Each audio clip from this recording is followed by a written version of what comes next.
ڈھکی چھپی نہیں ہے۔ حضور اکرم صلی اللہ علیہ وآلہ وسلم کے ساتھ سب سے زیادہ وقت ازواج مطہرات میں اگر کسی کو گزارنے کا موقع ملا ہے تو وہ سیدہ خدیجۃ الکبریٰ رضی اللہ تعالیٰ عنہا ہیں، اس لیے کہ تمام ازواج مطہرات حضور اکرم صلی اللہ علیہ وآلہ وسلم کے نکاح میں اس وقت آئیں جب آقا کریم صلی اللہ علیہ وآلہ وسلم نے جو ہے وہ اعلان نبوت فرمایا۔ بلکہ اعلان نبوت بھی کیا کہ حضور اکرم صلی اللہ علیہ وآلہ وسلم نے ہجرت فرمائی، اس کے بعد ہی تمام ازواج مطہرات حضور علیہ السلام کے جو ہے وہ حجرہ پاک میں آئیں۔ تو چونکہ ہجرت کے بعد حضور اکرم صلی اللہ علیہ وآلہ وسلم صرف 10 سال اور کچھ مہینے اس دنیا کے اندر ظاہری طور پر حیات رہے، تو جتنی ازواج مطہرات ہیں زیادہ سے زیادہ ان کو حضور اکرم صلی اللہ علیہ وآلہ وسلم کی صحبت 10 سال کچھ مہینے میسر آئی زیادہ سے زیادہ۔ لیکن ام المومنین حضرت خدیجۃ الکبریٰ وہ شان والی خاتون ہیں کہ جن کو اللہ کے رسول صلی اللہ علیہ وآلہ وسلم کی صحبت میں 25 سال تک رہنے کا شرف حاصل ہوا۔ یہ بہت بڑی بات ہے۔ وہاں تو بلکہ ہمارے یہاں تو یہ عقیدہ ہے یک ساتھ صحبت با اولیاء بہتر از 100 سالہ طاعت بیریا، اللہ کے ولی کی صحبت میں 1 ساعت گزارنا صدیوں کی بیریا عبادت سے افضل ہے۔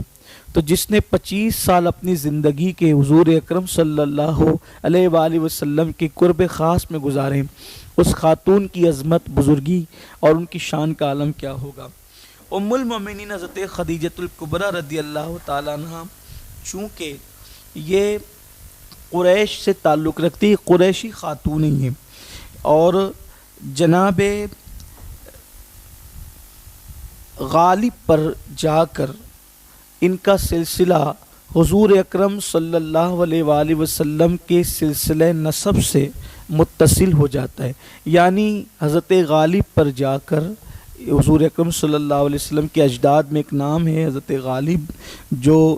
جناب لوئی کے والد ہیں، جناب عامر کے دادا ہیں، تو ان پر جا کر آقا کریم صلی اللہ علیہ وآلہ وسلم سے ان کا سلسلہ نسب متصل ہو جاتا ہے، یعنی یہ ہم نسب ہو جاتی ہے حضور اکرم صلی اللہ علیہ وآلہ وسلم کے سلسلہ نسب سے۔ ان کے والد جو تھے جناب خویلد، یہ عرب کے مشہور تاجروں میں سے بڑے مالدار انسان تھے۔ اسی بنیاد پر حضرت سیدہ خدیجۃ الکبریٰ سلام اللہ علیہا بھی جو ہے وہ قریش کی مالدار ترین خواتین میں آپ کا شمار ہوتا تھا۔ آپ کا جو پہلا نکاح ہوا وہ ابو حالہ نباش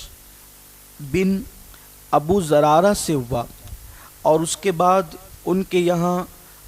یعنی ابو حالہ سے آپ کے 2 بیٹے پیدا ہوئے، ایک تو ہند اور ایک حالہ۔ یہ جناب ہند وہی ہیں، حالانکہ یہ دونوں حضور اکرم صلی اللہ علیہ وآلہ وسلم پر ہند اور حالہ دونوں ایمان لائے اور صحابیت کا شرف حاصل کیا، بلکہ جناب ہند ہی اتنے فصیح اللسان تھے کہ اکثر سیر کتب میں حضور اکرم صلی اللہ علیہ وآلہ وسلم کا جو حلیہ بیان ہوتا ہے وہ جناب ہند سے ہی روایت ہے۔ یہ حضرت خدیجہ کے پہلے شوہر کی اولاد سے ہیں 2 بیٹے۔ پھر جب جناب ابو حالہ نباش کا انتقال ہو گیا تو پھر جناب خدیجہ کا نکاح جو ہے وہ عتیق ابن عائد مخزومی سے ہوا، اور پھر جب آپ 2 مرتبہ بیوہ ہو گئی تو پھر جناب خدیجۃ الکبریٰ نے یہ فیصلہ کر لیا کہ اب میں نے کسی کے ساتھ نکاح نہیں کرنا، چونکہ وہ 2 مرتبہ بیوہ ہو چکی تھی، چونکہ یہ بڑی مالدار بھی تھی۔ اور اس زمانے میں جب کہ مکۃ المکرمہ کے اور عرب کے حالات اتنے خراب تھے کہ زنا عام تھا، بددیانتی عام تھی، کمزوروں کا مال کھا جانا عام تھا، اور بدکاری عام تھی۔ عرب میں بدکاری کا حال یہ تھا کہ ایک عورت 8-10 مردوں سے ناجائز تعلقات قائم کرتی تھی، اور جب اولاد پیدا ہوتی تو وہ سب کو جمع کرتی، اور جس کے بھی کندھے پہ وہ ہاتھ رکھ دیتی وہ بچہ اسی کی طرف منسوب ہو جاتا۔ یہ گندگی تھی عرب کی۔ ایسے گندے ترین ماحول کے اندر بھی سیدہ خدیجۃ الکبریٰ کی پاک دامنی اور طہارت اور عظیم المرتبت ہونے کی سب سے بڑی دلیل یہ ہے کہ اس گندگی اور جہالت کے ماحول میں بھی خدیجۃ الکبریٰ کو لوگ عرب کے ماحول میں طیبہ اور طاہرہ کے لقب سے یاد کرتے تھے۔ وجہ یہ ہے کہ جس مقدس ذات کے لیے اس ذات کا انتخاب ہوا تھا، ظاہر سی بات ہے تمام ازواج مطہرات کے لیے ایک بات میں یہاں بیان کرنا چاہتا ہوں کہ جناب زلیخا رضی اللہ تعالیٰ عنہ، جنہیں ہم زلیخا بھی کہتے ہیں، یہ حضرت یوسف علیہ السلام کی بیوی ہوئی ہیں۔ ان کے متعلق مفسرین نے بالخصوص حضرت امام غزالی رحمۃ اللہ علیہ نے اپنی کتاب میں لکھا ہے کہ جب جناب زلیخا عزیز مصر کے حرم میں آئیں تو انہوں نے دیکھا کہ یہ وہ نہیں ہے جو میں جسے خواب میں دیکھتی تھی۔ تو جس وقت عزیز مصر آپ کی طرف بڑھا تو قدرت نے آپ کو ایک طرف کر دیا، اور ایک جنی، یہ روایت امام غزالی بیان کرتے ہیں، ایک جنی کو زلیخا کی ہم شکل بنا کر عزیز مصر کے ساتھ کر دیا گیا، اور وہ رات اسی کے ساتھ گزارتا تھا اور انہیں محفوظ رکھا۔ کیوں؟ اس لیے کہ یہ جناب یوسف علیہ السلام کے نکاح میں آنے والی تھی۔ اب آپ اندازہ فرمائیں کہ جب یوسف علیہ السلام کے لیے جس کا انتخاب ہو تو قدرتی شان سے ان کا تحفظ کرتی ہے، تو جن خواتین کا نکاح جان یوسف مصطفیٰ جان رحمت صلی اللہ علیہ وآلہ وسلم کے ساتھ ہونے والا تھا، تو ان خواتین کی عصمت، طہارت اور عفت کی حفاظت قدرت نے کس شان سے کی ہوگی۔ تو اس جہالت کے ماحول میں بھی آپ کو طیبہ اور طاہرہ کے لقب سے یاد کیا جاتا تھا۔ جناب خدیجۃ الکبریٰ رضی اللہ تعالیٰ عنہ کے پاس عرب کے بڑے بڑے تاجروں نے اور بڑے بڑے رئیسوں نے نکاح کا پیغام بھجوایا، لیکن آپ نے سب کا انکار کر دیا، اور حضور اکرم صلی اللہ علیہ وآلہ وسلم کی بارگاہ میں انہوں نے خود سے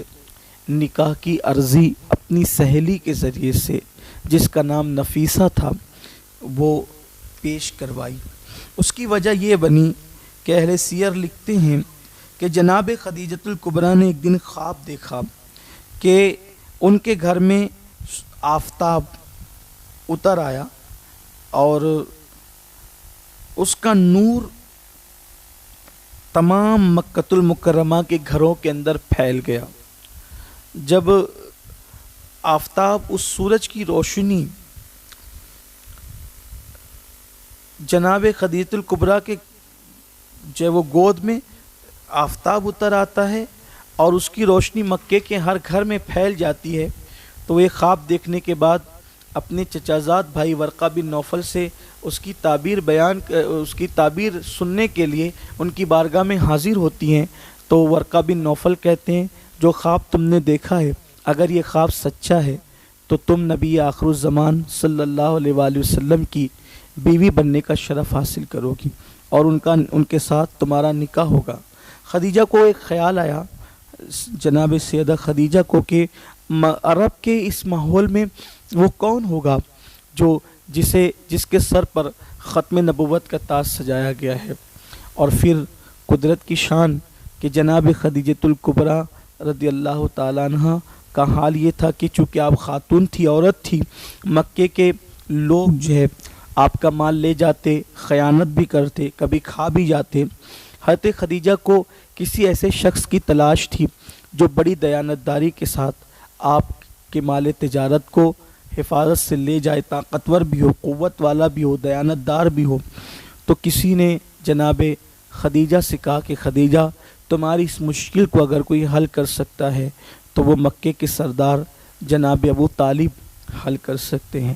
خدیجہ نے اپنا نمائندہ بھیج کر حضرت ابو طالب کو بلایا اور کہا کہ میرا یہ مسئلہ حل کرے۔ جناب ابو طالب نے مکے والوں کو اس معاملے میں سمجھایا اور پھر مکہ کی حد تک آپ کے مال کو محفوظ کر دیا۔ تو جناب خدیجہ نے پھر کہا کہ آپ نے مکے کی حد تک میرا مال تو محفوظ کر دیا ہے، لیکن شام اور یمن تک میرا مال جاتا ہے، وہاں کے لیے کیا؟ تو کہا کہ میں بوڑھا ہو چکا ہوں اور یہ ذمہ داری میں نہیں اٹھا سکتا۔ تو حضرت خدیجہ نے جناب ابو طالب سے کہا کہ میں نے سنا ہے کہ آپ کا ایک بھتیجا ہے جس کا نام محمد ہے، لوگ اسے صادق الوعد الامین کہتے ہیں، اگر آپ ان سے کہیں تو وہ میرا مال تجارت لے کر کے جائیں۔ المختصر یہ کہ سیدہ خدیجۃ الکبریٰ رضی اللہ تعالیٰ عنہ کا مال لے کر جب ملک شام اللہ کے رسول صلی اللہ علیہ وآلہ وسلم تشریف لے گئے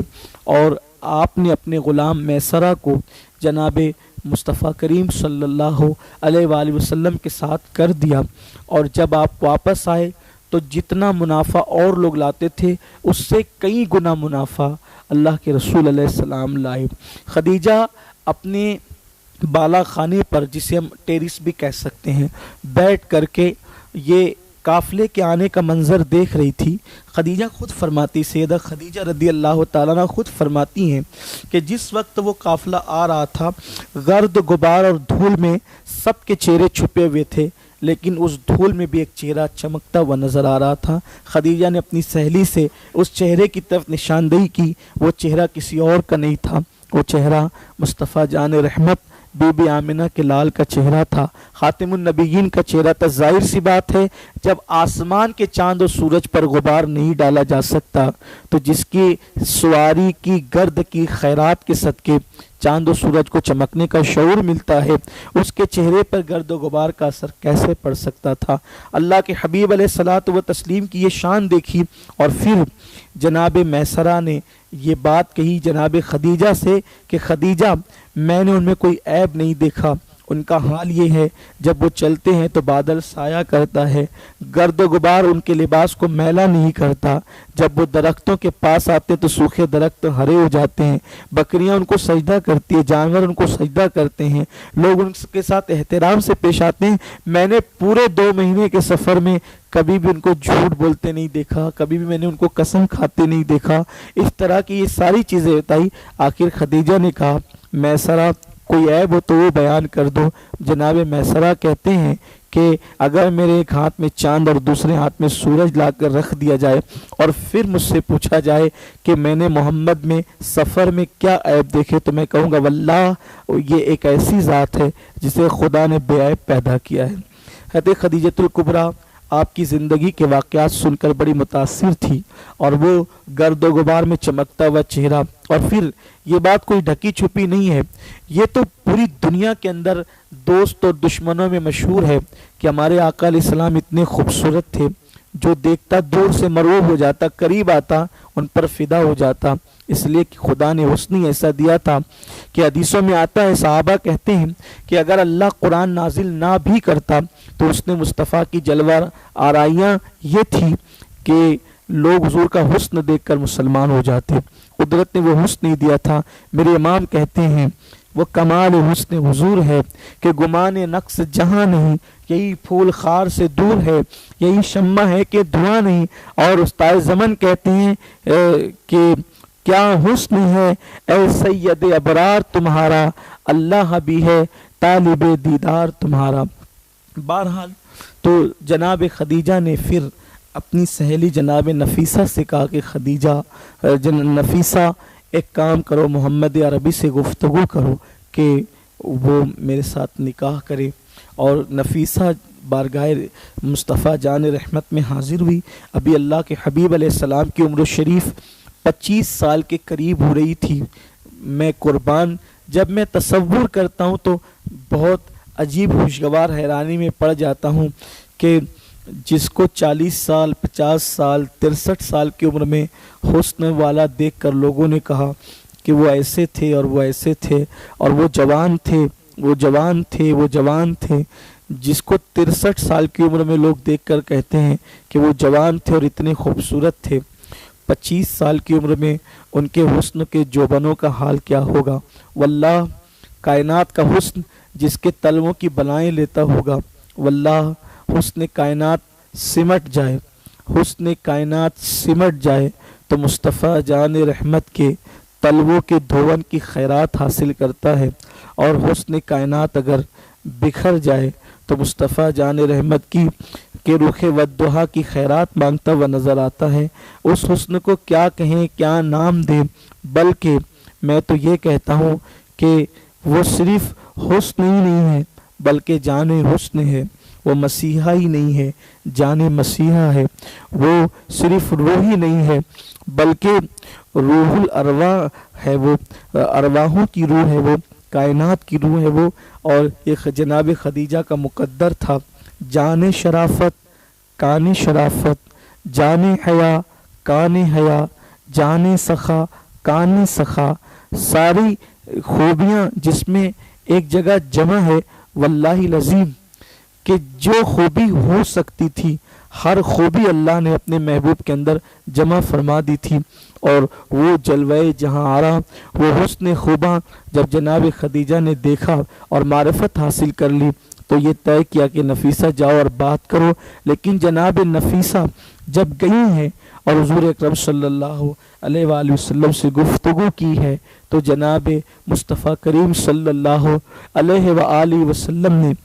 نفیسہ سے کہا کہ نفیسہ اس معاملے میں میرے چچاؤں سے گفتگو کرو اور ان سے بات کرو، حتیٰ کہ پھر بات حضور کے چچاؤں سے کی گئی، اور حضرت ابو طالب، حضرت امیر حمزہ، حضرت عباس، ان جیسے میرے آقا صلی اللہ علیہ وسلم کے چچاؤں نے جو ہے وہ جناب خویلد سے ملاقات کی اور رشتہ طے ہوا، اور جناب خدیجۃ الکبریٰ کے ساتھ مصطفیٰ جان رحمت صلی اللہ علیہ وآلہ وسلم کا نکاح کر دیا۔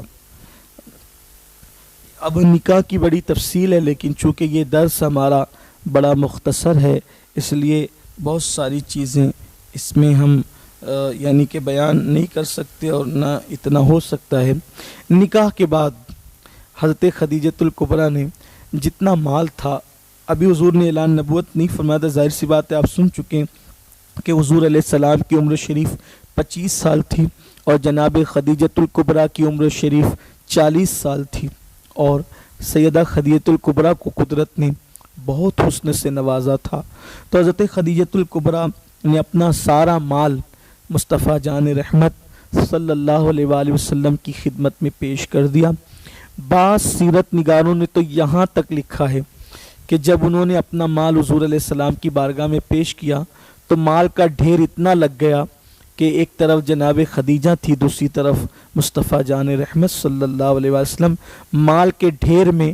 اتنا وہ مال کا ڈھیر لگا کہ ادھر سے مصطفیٰ جان رحمت بظاہر جناب خدیجہ کی طرف نہیں دیکھ رہے تھے اور جناب خدیجہ مصطفیٰ جان رحمت کو نہیں دیکھ پا رہی تھی، اتنی دولت بارگاہ رسالت میں انہوں نے پیش کیا جب کبھی کہ اعلان نبوت نہیں ہوا تھا، اور کہا کہ یہ میرا مال نہیں اب آپ کا مال ہے، حتیٰ کہ اپنے کنیزوں کو اور اپنے غلاموں کو بھی مصطفیٰ جان رحمت صلی اللہ علیہ وآلہ وسلم کی بارگاہ میں نذر کر دیا۔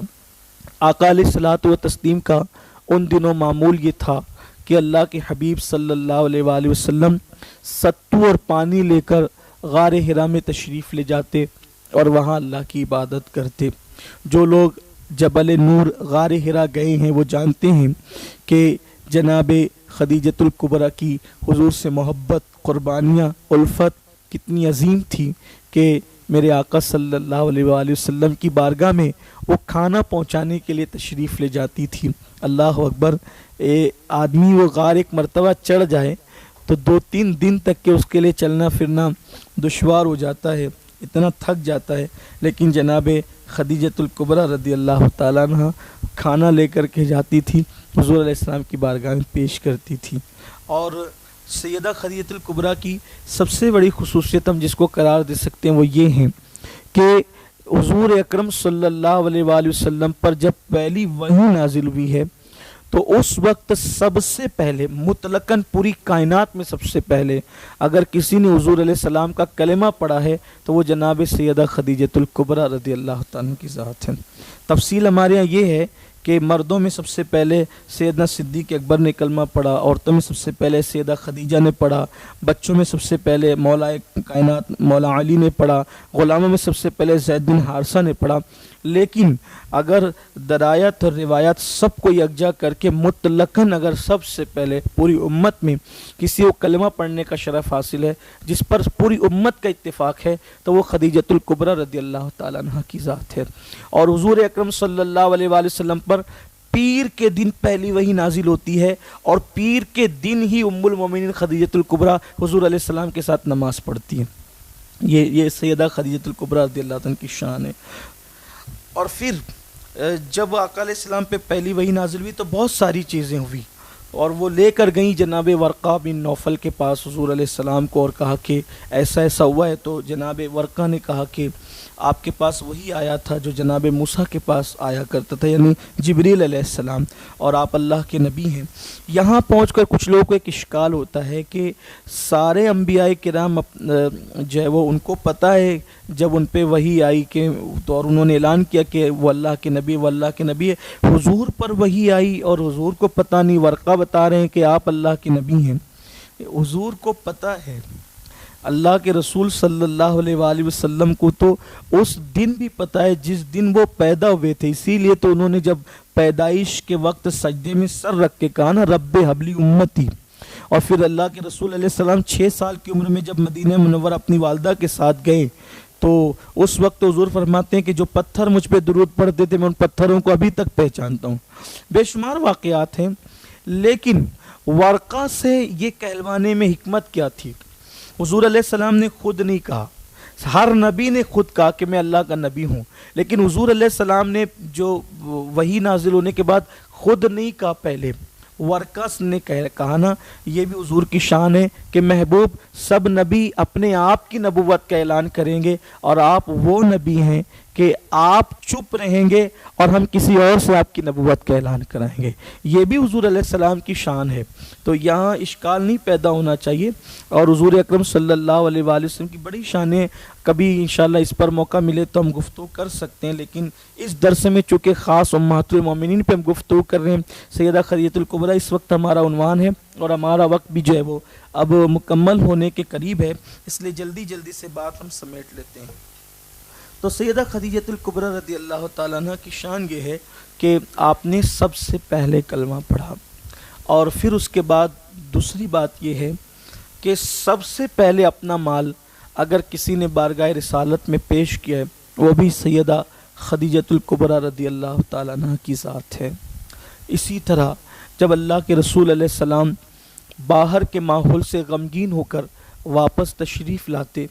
تو حضور علیہ السلام کو جو تسلیاں دیا کرتی تھی وہ سیدہ خدیجۃ الکبریٰ رضی اللہ تعالیٰ کی ذات، حتیٰ کہ بخاری شریف کی حدیث میں آپ کو پتہ ہوگا کہ جب حضور علیہ السلام پہلی وحی کے بعد جب گھر میں تشریف لائے اور فرمایا کہ مجھے کمبل اڑاؤ، اور پھر اللہ کے حبیب علیہ السلام نے جو ہے وہ ذمہ داریوں کے احساس سے جو ہے وہ یوں کہا کہ مجھے اپنی جان کا اندیشہ ہے، تو ام المومنین نے حضور علیہ السلام کو اس وقت بھی تسلی دیا، کہا ہرگز نہیں، خدا کی قسم اللہ کبھی آپ کو رسوا نہیں فرمائے گا، کیونکہ آپ صلہ رحمی کرتے ہیں، کمزوروں کا بوجھ اٹھاتے ہیں، محتاجوں کے لیے کماتے ہیں، مہمان نوازی کرتے ہیں، اور آپ رائے حق میں جو ہے وہ تکلیفیں برداشت کرنے والے ہیں، اللہ تعالیٰ آپ کو کبھی رسوا نہیں فرمائے گا۔ یہ ام المومنین حضرت خدیجۃ الکبریٰ کے جملے تھے، اور ایسے ہی نہیں، زندگی کی آخری سانس تک وہ اللہ کے رسول صلی اللہ علیہ وآلہ وسلم کو جو ہی تسلی دیتی رہی۔ میں اپنے درس کے اختتام کو پہنچاتے ہوئے جلدی جلدی سے یہ بات کہنا چاہتا ہوں، یہ بھی ام المومنین حضرت خدیجہ کی خصوصیت ہے کہ جناب ابراہیم کے علاوہ، ابراہیم ابن محمد حضور علیہ السلام کے جو صاحبزادے ہیں ان کے علاوہ، چونکہ وہ حضرت ماریہ کے بطن سے پیدا ہوئے ہیں، ان کے علاوہ حضور علیہ السلام کی جتنی اولادیں ہیں وہ سب کے سب سیدہ خدیجۃ الکبریٰ سے ہی پیدا ہوئی ہیں۔ جیسے حضرت قاسم ابن محمد حضور کے شہزادے ہیں، عبداللہ ابن محمد جن کا لقب طیب اور طاہر بھی ہے وہ بھی سیدہ خدیجہ کے بطن سے، پھر حضرت زینب، رقیہ، ام کلثوم، سیدہ فاطمہ، حضور کی یہ چاروں بیٹیاں حضرت خدیجۃ الکبریٰ کے بطن سے، بلکہ حضور اکرم صلی اللہ علیہ وآلہ وسلم کی تمام ازواج میں سب سے زیادہ فضیلت اور شان کسی کو حاصل ہے تو وہ جناب سیدہ خدیجۃ الکبریٰ کو حاصل ہے، کیونکہ حضور اکرم صلی اللہ علیہ وآلہ وسلم ان کے وصال کے بعد ہمیشہ ان کا تذکرہ کرتے تھے۔ ایک دن ام المومنین حضرت سیدہ عائشہ صدیقہ کو کچھ غیرت آئی اور آپ نے عرض کیا کہ یا رسول اللہ، آپ جب دیکھو جب اس سرخ گالوں والی بڑھیا کا ذکر فرماتے رہتے ہیں، کیا ان کے بعد اللہ نے ان سے بہتر عورتیں آپ کو عطا نہیں فرمائی؟ تو حدیث پاک صحیحہ میں موجود ہے، اللہ کے رسول علیہ السلام جلال میں آ گئے۔ ام المومنین فرماتی ہیں حضور کے جلال کا حال یہ تھا کہ میں ڈر رہی تھی کہ کہیں میری مذمت میں وہی نازل نہ ہو جائے، اور میں دعا کرتی تھی کہ اللہ حضور کے جلال کو ٹھنڈا کر دے، اور حضور علیہ السلام نے اسی جلال کی کیفیت میں فرمایا کہ عائشہ مجھے اس خاتون کے بارے میں اس طرح نہ کہا کرو، اس لیے کہ جب سب نے مجھے محروم کیا تو اس نے اپنے مال سے میری مدد کی، لوگوں نے مجھے جھٹلایا تو اس نے میری تصدیق کی، اور فرمایا واللہ کہ اس جیسی بیوی اس کے بعد اللہ نے مجھے عطا نہیں فرمائی۔ یہ حضور اکرم صلی اللہ علیہ وسلم کے جملے ہیں ام المومنین حضرت خدیجۃ الکبریٰ رضی اللہ تعالیٰ عنہ کے حوالے سے۔ بلکہ حضور اکرم صلی اللہ علیہ وآلہ وسلم حضرت خدیجہ کے وصال کے بعد آپ کی جو دائی تھی، دایا تھی، یعنی بچوں کی ولادت کے وقت جو خدمت کرتی تھی وہ دایا، جو آپ کے سر میں کنگھی کرتی تھی، وہ خواتین بھی آتی تھی، تو حضور ان کا اکرام فرماتے تھے یہ کہہ کر کہ یہ خدیجہ کی دایا ہے اور یہ خدیجہ کے سر میں کنگھی کرنے والی۔ بلکہ ایک بوڑھی عورت بارگاہ رسالت میں تو سرکار نے ان سے بڑی محبت سے بات کی۔ جب وہ اٹھ کر چلی گئی تو ام المومنین حضرت عائشہ صدیقہ نے پوچھا ہے یا رسول اللہ، یہ بڑھیا کون تھی جس کی آپ اتنی عزت کر رہے تھے اور آپ اس سے اتنی شفقت فرما رہے تھے؟ اور سرکار نے فرمایا یہ خدیجہ کی سہیلی تھی اور یہ خدیجہ سے بڑی محبت کرتی تھی۔ اندازہ کریں کہ سہیلی تھی اور محبت کرتی تھی، تو حضور اکرم صلی اللہ علیہ وآلہ وسلم ان کا اتنا اکرام کر رہے تھے اور ان سے اتنی جو ہے وہ شفقتوں کا اظہار فرما رہے تھے، تو جناب خدیجۃ الکبریٰ سے محبت کا عالم کیا ہوگا۔ یہاں پر شوہروں کو بھی ایک عظیم پیغام ملتا ہے کہ خود کی بیوی کے ساتھ ہمارے تعلقات کیسے ہونے چاہیے۔ آج کل تو مار پیٹ، لڑائی جھگڑا، گالی گلوچ، یہ حضور علیہ السلام کی ازدواجی زندگی میں محبتوں کا ماحول ہے۔ اور پھر حضرت سیدہ خدیجۃ الکبریٰ رضی اللہ تعالیٰ عنہ کے فضائل میں ایک بات جو میں پڑھنا چاہتا ہوں وہ یہ ہے، جو بخاری شریف کی حدیث ہے کہ خدیجۃ الکبریٰ اس شان کی خاتون ہے کہ جناب جبریل علیہ السلام ایک مرتبہ حضور کی بارگاہ میں عرض کیا رسول اللہ صلی اللہ علیہ وآلہ وسلم، اس وقت آپ کے پاس جناب خدیجہ دسترخوان لا رہی ہیں جس میں کھانا اور پانی ہے، جب وہ آپ کی بارگاہ میں حاضر ہو جائیں تو رب کی طرف سے اور میری طرف سے آپ خدیجہ کو سلام پہنچا دیجئے گا، اور یوں کہیے گا، اس کی بشارت دے دیجئے گا کہ جنت میں ایک ایسا گھر ہے جو